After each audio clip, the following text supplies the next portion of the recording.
Salam l'équipe, salam la team des Z, j'espère que vous allez bien. Yassine Adli, il est à l'AC Milan depuis de nombreux mois maintenant, une saison. Il a quasi pas joué. Pire que ça, il n'était pas inclus dans les plans du coach. Adli l'a raconté. Le premier jour de l'entraînement, j'ai parlé avec Pioli et il m'a dit que nous allions changer notre façon de jouer et que je n'étais pas dans les plans. Puis Tomori m'a demandé ce que je ferais et je lui ai dit je vais rester ici et tu verras comment je joue. Depuis, un an se sont écoulés. Les entraînements, il a fait quand même partie du club, il n'est pas parti, il n'a pas été prêté cette saison et il s'est donc battu arracha l'entraînement pour essayer de prouver ce qu'il valait. Et il y a quelques jours, face à Cagliari, il a eu l'occasion d'être titularisé en sentinelle. Et franchement, il a fait un sacré match. Et à la fin de ce match-là, le coach, donc Stefano Pioli, a dit, alors qu'est-ce qu'il a dit exactement mot pour mot? Je considère que Adli est désormais prêt à jouer. Ça y est, le coach enfin lui donne de la considération et estime qu'il a passé un cap, je pense certainement au niveau tactique et défensif, pour l'inclure dans ses plans. Alors maintenant, nous, ce qu'on va parler et ce qui nous intéresse, c'est au niveau de la sélection nationale d'Algérie. D'accord. Donc avant de revenir sur ce match-là et voir un peu ce qu'on peut en tirer comme leçon, on va bien évidemment faire une petite aparté. Alors officiellement, il ne me semble pas que la nationalité algérienne est acquise sportivement pour Yassine Adli, mais on sait que ce joueur-là viendra en Algérie. Il a été convoqué l'année dernière par Belmadi, enfin, il voulait le convoquer et il a dit qu'il préférait se concentrer sur son club.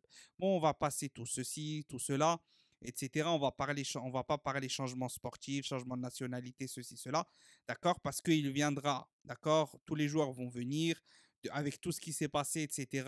La plupart des joueurs vont venir. Donc maintenant, on va parler football.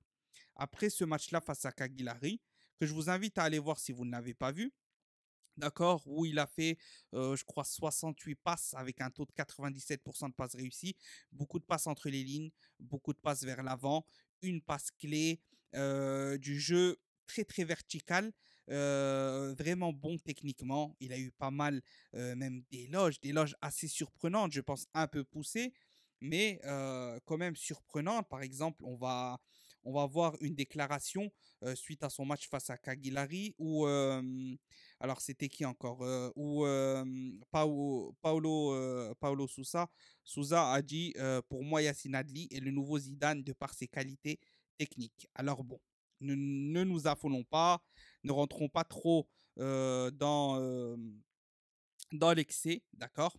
Mais c'est vrai qu'il a une bonne patte technique, notamment, on va dire de la technique dans le sens passe, vision de jeu, mouvement, etc., etc. Ce qu'on a vu en 6 de la part de ce joueur-là, et pour moi, ce que j'ai remarqué, c'est que, honnêtement, là, avec Ben Taleb et Adli, au milieu de terrain, alors bien sûr, il faut qu'ils jouent plus, hein. Un match, ce n'est pas suffisant. Sur un match, tu peux faire très fort. Ensuite, tu peux faire deux trois accumuler deux trois matchs. Et ensuite baisser. Ensuite, finalement, ne pas être au niveau. Le foot, ça va très, très vite. Mais en tout cas, c'est une bonne prestation qui est très encourageante pour la suite. Maintenant, au niveau sélection nationale. Alors, pour moi, il ne peut pas passer devant Ben Taleb. Ben Taleb, on a vu ce qu'il a apporté, une agressivité, une présence au milieu de terrain, etc.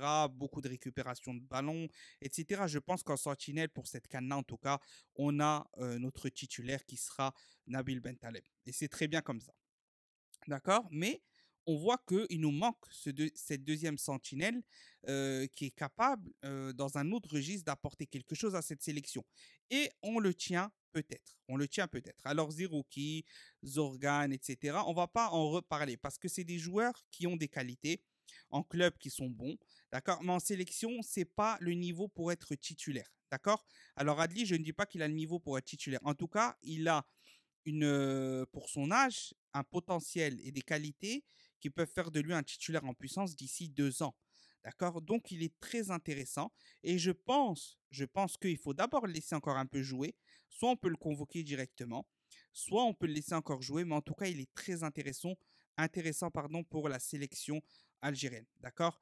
Donc, je ne sais pas ce que vous en pensez, mais en tout cas, le but de cette vidéo, c'était de dire qu'enfin, après un an où on ne l'a pas vu, d'accord, certains même le réclamaient. Alors je disais à ceux qui réclament, je disais, En gros, les frères, là, vous racontez des bêtises, d'accord? On ne convoque pas un joueur qui ne joue pas, qui n'est même pas dans les plans de son coach, juste parce qu'il a fait une bonne saison à Bordeaux il y a un an. En gros, il ne joue pas pendant 6 mois, on le convoque. Ça s'appelle de la footixerie, clairement. Pourtant, j'aime pas employer ces mots-là, hein. Vous savez que moi, je respecte tous les avis. C'est un mot que j'emploie jamais, mais c'est clairement de la footixerie.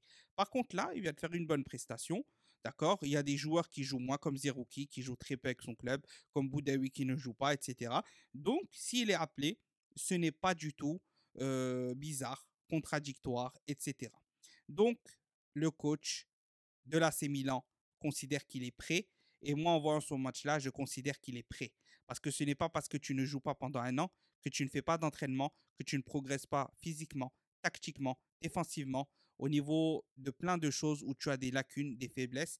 Et je pense que c'est le moment pour lui de démarrer enfin une saison complète, demi-complète, en tant peut-être que remplaçant, certes, mais en tout cas de débuter vraiment dans ce club de l'AC Milan et donc de se préparer à venir en sélection algérienne, même s'il n'a pas encore changé de nationalité. On sait qu'il viendra à coup sûr, comme tous les autres qui ont fini par rejoindre en temps voulu, mais là n'est pas la question. Qu'est-ce que vous en pensez? Est-ce qu'il doit être rappelé en sélection nationale, donc là, pour ce mois d'octobre déjà, ou est-ce qu'il faut encore le laisser un peu progresser et venir? Mais je ne sais pas s'il est convocable au mois d'octobre au niveau papier. Ceux qui ont des infos, n'hésitez pas à le mettre en commentaire, etc. etc. Salam l'équipe, portez-vous bien. Tahia l'Algérie.